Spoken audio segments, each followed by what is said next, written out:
একজন প্রকৃত মুমিনের এই প্রশ্নগুলো জানা উচিত। আপনি তিনটির মধ্যে কয়টার সঠিক উত্তর দিতে পারেন কমেন্টে জানাতে ভুলবেন না।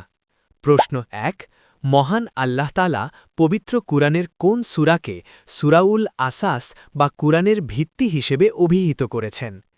এ সূরা আল ইখলাস, বি সূরা আল ফাতিহা, সি সূরা আল বাকারা। সঠিক উত্তরটি হবে অপশন এ সূরা আল ইখলাস। প্রশ্ন ২, ইসলামের ইতিহাসে কোন সাহাবীকে তর্জমানুল কুরআন বা কুরআনের শ্রেষ্ঠ ব্যাখ্যাকারী বলা হয়?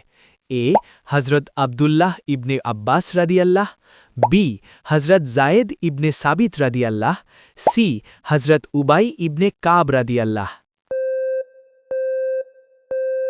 সঠিক উত্তরটা জানার আগে চ্যানেলকে ফলো করে দাওয়াতের অংশীদার হন। সঠিক উত্তরটি হবে অপশন এ হযরত আব্দুল্লাহ ইবনে আব্বাস রাদিয়াল্লাহ। প্রশ্ন ৩, কিয়ামতের ময়দানে বিচার শুরু হওয়ার আগে মহান আল্লাহ সর্বপ্রথম কোন প্রাণীর মাধ্যমে বিচার কাজ শুরু করবেন? এ মানুষ, বি জিন, সি পশু পাখি। উত্তরটি জানার আগে ভিডিওটি শেয়ার করুন। একটি ভালো কথা শেয়ার করাও সাদাকা। এই জ্ঞানটি শেয়ার করে আপনিও সাদাকায়ে জারিয়ার অংশীদার হন। আপনার হয়তো একটি শেয়ার হাজারো মানুষকে সঠিক পথে আনবে। সঠিক উত্তরটি হবে অপশন সি পশু পাখি।